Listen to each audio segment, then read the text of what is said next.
ಸನ್ಮಾನ್ಯ ಸಭಾಧ್ಯಕ್ಷರೇ, ಮಾನ್ಯ ರಾಜ್ಯಪಾಲರು ಮಾಡಿದ ಭಾಷಣದ ಪ್ರತಿಯನ್ನು ಸಭೆಯಲ್ಲಿ ಮಂಡಿಸುತ್ತಿದ್ದೇನೆ. ಓಕೆ, ಈಗ ಸಂತಾಪ ಸೂಚನೆ.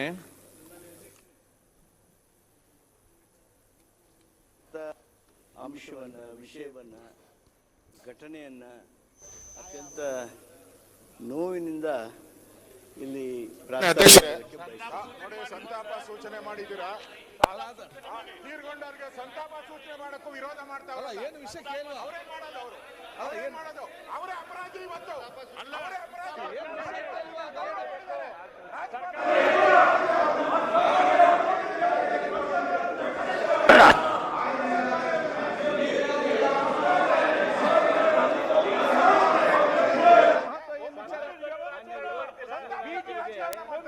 ಏನು ವಿಷಯ ಗೊತ್ತಿಲ್ಲ ಗೊತ್ತಾಯ್ತು ಅಂದ್ರೆ ಅವರು ಸಹಿತ ಏನ್ ವಿಚಾರ ಕೇಳಿ.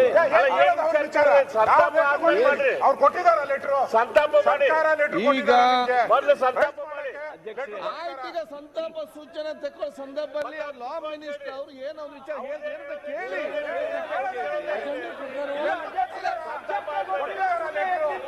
ಈಗ ಏನ್ ವಿಚಾರ ಕೇಳುವ? ಏನ್ ವಿಚಾರ ಏನಿದೆ ಕೇಳಿ. ಇಲ್ಲ ಸಂತಾಪಕ್ಕೆ ಅಲ್ಲ, ಈಗ ಏನಂತ ಮಹತ್ವದ ವಿಚಾರ ಏನಿದೆ? ಈಗ ಅಭಿಚಾರ ವಿಷಯ ಕೇಳಿ. ಸಂತಾಪ ಸದನ ನಡೆಯಕ್ಕೆ ಬೇಡ. ನಾವು ಲೆಟರ್ ಕೊಟ್ಟಿದ್ದೀರಿ ನಿಮಗೆ, ನಾವು ಲೆಟರ್ ಕೊಟ್ಟಿದ್ದೀರಿ. ರಾಜ್ಯಪಾಲರಿಗೆ ಅಗೌರವ ಮಾಡಿದ್ದಾರೆ ಅಂತ ಪತ್ರ ಕೊಟ್ಟಿದ್ದೀರಿ, ಅದ್ರ ತಗೊಳ್ಳಿ. ಅವರೇನು ಪತ್ರ ಕೊಟ್ಟಿದ್ರೆ ಅದ್ರ ಬಗ್ಗೆ ತಗೊಳ್ಳಿ, ಅದ್ರ ಬಗ್ಗೆ ಕೊಡಿ ತಗೊಂಡು. ಅವರೇನು ಏನು ಕೊಟ್ಟಿಲ್ಲಲ್ಲ, ಅವರು ಅವರೇನು ಕೊಟ್ಟಿಲ್ಲ. ಭಾಗವಹಿಸ್ತೇವೆ. ಸಂತಾಪ ಸೂಚಕವನ್ನು ವಿಚಾರ ಮಾಡಿ ಏನ್ ಹೇಳ್ತಾರೆ, ಯಾವ ವಿಚಾರ ಪ್ರಸ್ತಾಪ ಮಾಡ್ತಾರೆ ಅಂತ ಹೇಳಿ.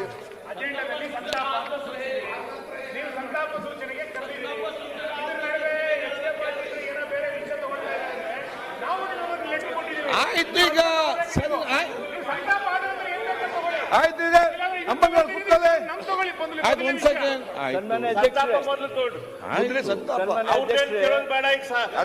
ಸತ್ತೋರ್ ಮೇಲೂ ಗೌರವ ಇಲ್ಲ ಅಂತಂದ್ರೆ ಏನು ಇವ್ರಿಗೆ? ಆಯ್ತು, ಈಗ ನೋಡಿ, ನೀವ್ಯಾಕೆ ಹೇಳ್ತೀನಿ ಮಾತಾಡ್ದೆ? ಲಾ ಮಿನಿಸ್ಟರ್ ಆಗ ನೀವ್ಯಾಕೆ ಮಾತಾಡ್ತೀರಿ? ಆಯ್ತು, ಒಂದ್ ಸೆಕೆಂಡ್. ನಿಯಮ ಪ್ರಕಾರವಿದ್ದನಿಗೆ ನಾನು ಹೇಳಿಕೆ ಒಂದ್ ಸೆಕೆಂಡ್. ಆಯ್ತು, ನೀವು ಕೂತ್ಕೊಳ್ಳಿ. ಒಂದ್ ಸೆಕೆಂಡ್ ಚವನ್ ಜಿ. ಈಗ ನಿಮ್ಮೆಲ್ಲರ ಸಹಕಾರ ಮುಖಾಂತರ ಇವತ್ತು ಚೆನ್ನಾಗಿ ನಡೀತಾ ಇದೆ.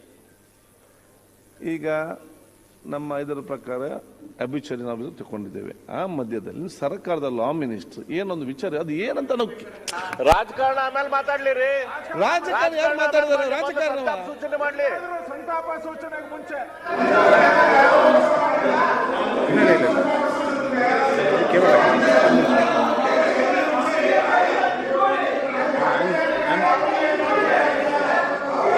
ಇದಕ್ಕೆ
ಈಗ ಅಡ್ವಾನ್ಸ್ ಪ್ರಕಟಣೆಯನ್ನ ನಾವು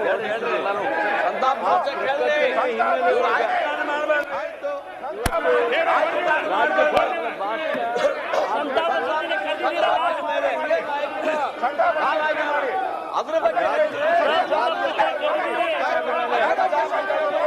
The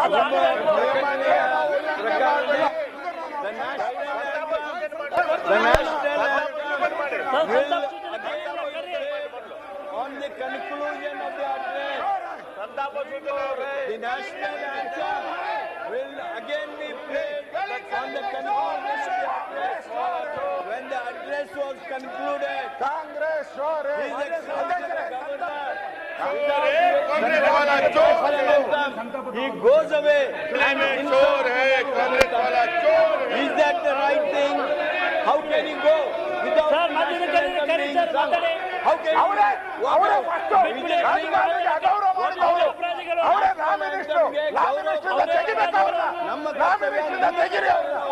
ಅವರೇ ಗೌರವ ಫಸ್ಟ್ ಶುರು ಮಾಡಿದ್ದು ಪ್ರವಾಕ್ ಮಾಡಿದವರು ಸದನ ಹಾಳು ಮಾಡಿದ್ದಾರೆ ಸದನಕ್ಕೆ ಅಗೌರವ ತಂದಿದ್ದಾರೆ ರಾಷ್ಟ್ರಗೀತೆಗೆ ನಿಲ್ಲದೆ ಅದೇನು ಓಡಿ ಹೋಗೋ ರೀತಿಯೊಳಗೆ ಹೋಗಿರ್ತಕ್ಕಂಥದ್ದೇನಿದೆ ರಾಷ್ಟ್ರಗೀತೆ ಮಾಡಿರ್ತಕ್ಕಂಥ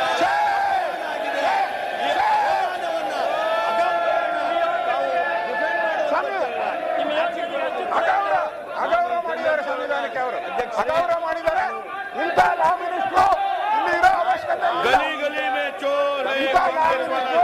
ಇಲ್ಲಿರೋಕ್ ಸಾಧ್ಯನೇ ಇಲ್ಲ ಅವಮಾನ ಮಾಡಿರ್ತಕ್ಕಂಥ ರಾಜ್ಯಪಾಲರು ತಕ್ಷಣ ಅಧ್ಯಕ್ಷರೇ ತಾವು ಹೊಸ ಸಂಪ್ರದಾಯಕ್ಕೆ ಅವಕಾಶ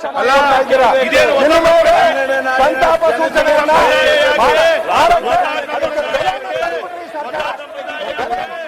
ಸರ್ಕಾರ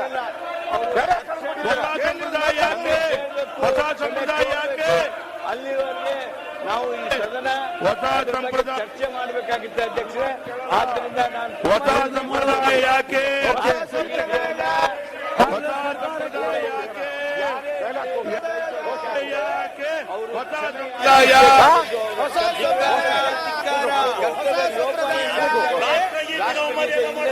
ಸಂವಿಧಾನ ಹೋಗಿದ್ದಾರೆ ಬಿಟ್ಟು ಹೋಗಿದ್ದಾರೆ ಓಡಿ ಹೋದ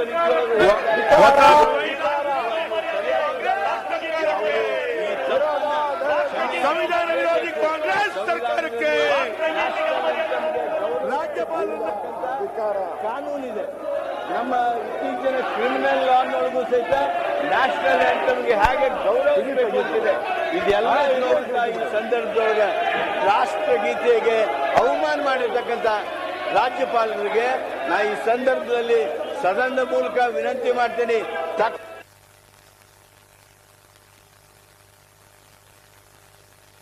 ಕ್ರಮ ಕೇಳಿ ಇಲ್ಲದೆ ಇದ್ರೆ ಇದು ನೆಟ್ಟಗಾಗೋದಿಲ್ಲ ಸಂವಿಧಾನವನ್ನು ಕಾಪಾಡಬೇಕಾದವರು ನೀವು ಈ ರೀತಿ ಮಾಡ್ತಕ್ಕಂಥದ್ದೇನಿದೆ ಸರಿಯಾದಲ್ಲ ಈಗ ಅದನ್ನ ರಕ್ಷಣೆ ಅಥವಾ ಅದನ್ನು ಡಿಫೆಂಡ್ ಮಾಡ್ಕೊಳ್ತಕ್ಕಂಥ ನಿಮ್ಮ ಭಾವನೆ ಏನಿವೆ ರಾಷ್ಟ್ರಗೀತೆ ವಿರೋಧಿ ಭಾವನೆಗಳು ಅಂತೇಳಿ ಆಯ್ತು ಮಾನ್ಯ ಮುಖ್ಯಮಂತ್ರಿಗಳೇ ಬಯಸ್ತೇನೆ ಅಧ್ಯಕ್ಷ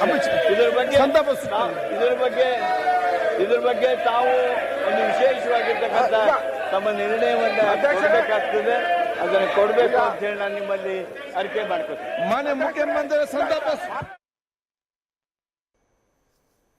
ಅಧಿವೇಶನ ರಾಜ್ಯದ ಮಾಜಿ ಸಚಿವರಾದ ಡಾಕ್ಟರ್ ಭೀಮಣ್ಣ ಖಂಡ್ರೆ ವಿಧಾನಸಭೆಯ ಮಾಜಿ ಸದಸ್ಯರಾದ ಶ್ರೀ ಕೆ ಲಕ್ಕಣ್ಣ ಮತ್ತು ವಿಶ್ವವಿಖ್ಯಾತ ಪರಿಸರ ವಿಜ್ಞಾನಿ ಪ್ರೊಫೆಸರ್ ಮಾಧವ್ ಗಡ್ಗಿಲ್ ಅವರುಗಳು ನಿಧನ ಹೊಂದಿರುವುದನ್ನು ಈ ಸದನಕ್ಕೆ ಅತ್ಯಂತ ವಿಷಾದದಿಂದ ತಿಳಿಯಬಯಸುತ್ತೇನೆ. ಡಾಕ್ಟರ್ ಭೀಮಣ್ಣ ಖಂಡ್ರೆ ಮಾಜಿ ಸಚಿವರಾದ ಭೀಮಣ್ಣ ಖಂಡ್ರೆ ಅವರು ಬೀದರ್ ಜಿಲ್ಲೆಯ ಬಾಲ್ಕಿಯಲ್ಲಿ ದಿನಾಂಕ 8/1/1923 ಜನಿಸಿದ್ದು BA LLB ಪದವೀಧರರಾಗಿದ್ದ ಶ್ರೀಯುತರು ಕೆಲಕಾಲ ವಕೀಲರಾಗಿ ಕಾರ್ಯನಿರ್ವಹಿಸಿದರು.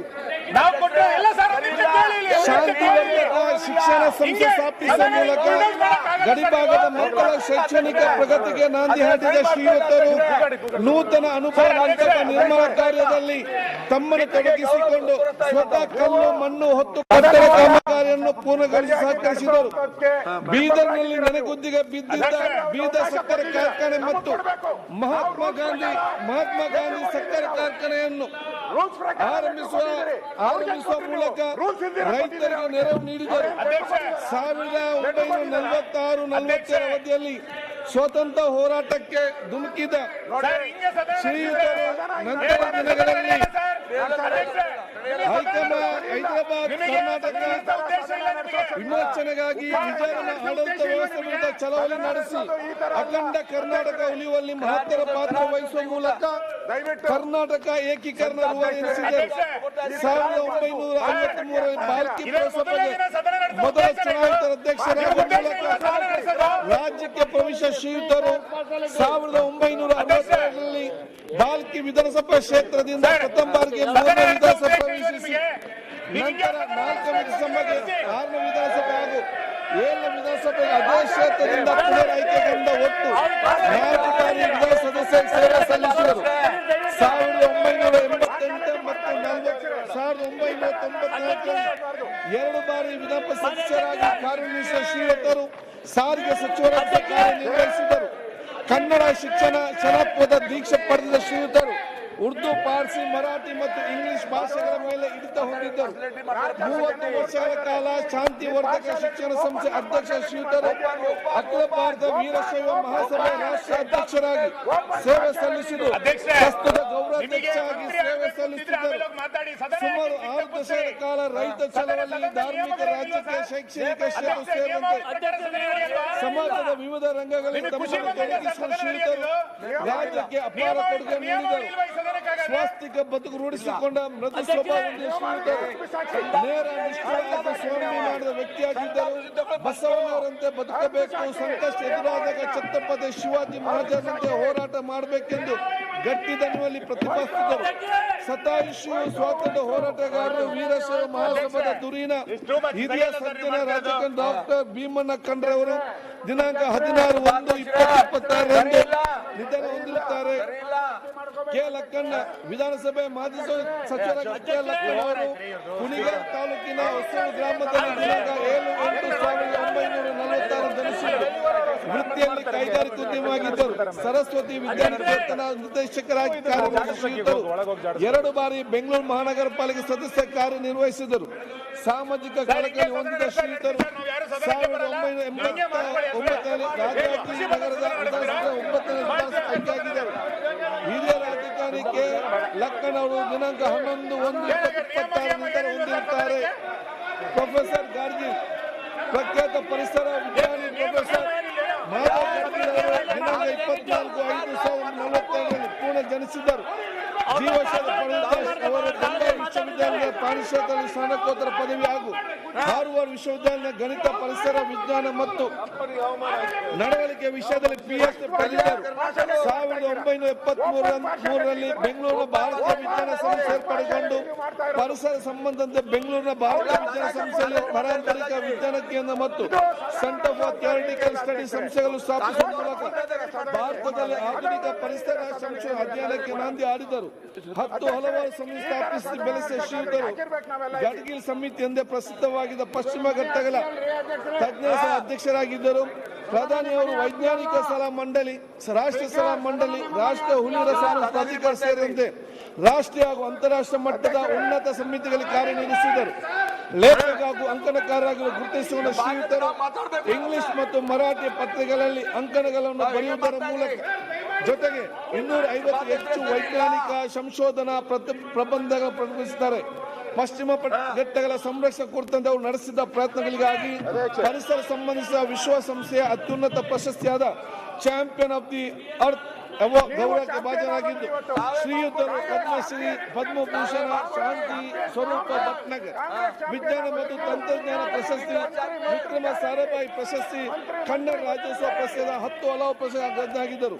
ಖ್ಯಾತ ಪರಿಸರವಾದಿ, ವಿಜ್ಞಾನಿ, ಜೀವ ವೈವಿಧ್ಯದ ಪಶ್ಚಿಮ ಘಟ್ಟಗಳ ರಕ್ಷಕ ಪ್ರೊಫೆಸರ್ ಮಾಧವ್ ಗಡ್ಗಿಲ್ ಅವರು ದಿನಾಂಕ 7/1/2026 ನಿಧನ ಹೊಂದಿರುತ್ತಾರೆ. ಅವ್ರು ಹೇಳ್ದಂಗೆ ಕೇಳಿ, ಖಂಡಿತವಾಗಿ ಅವಕಾಶ ಮಾಡಿ ಕೊಟ್ಟೆ ಬರ್ತೇನೆ. ಮಾನ್ಯ ಮುಖ್ಯಮಂತ್ರಿಗಳು ಇದು ಮುಗಿಲಿ ಕೊಟ್ಟು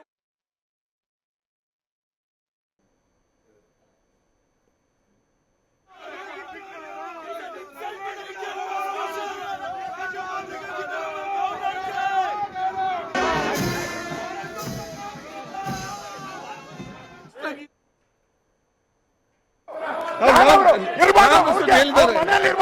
ಸದನಕ್ಕೆ ಅವರು MLA ಮಾನ್ಯ ಮುಖ್ಯಮಂತ್ರಿಗಳು ನಮಗೂ ಅಷ್ಟೇ ಅಧಿಕಾರ ಇದೆ. ದಯವಿಟ್ಟು ಇದು ಮೋಸ. ಇದು ಮೋಸ.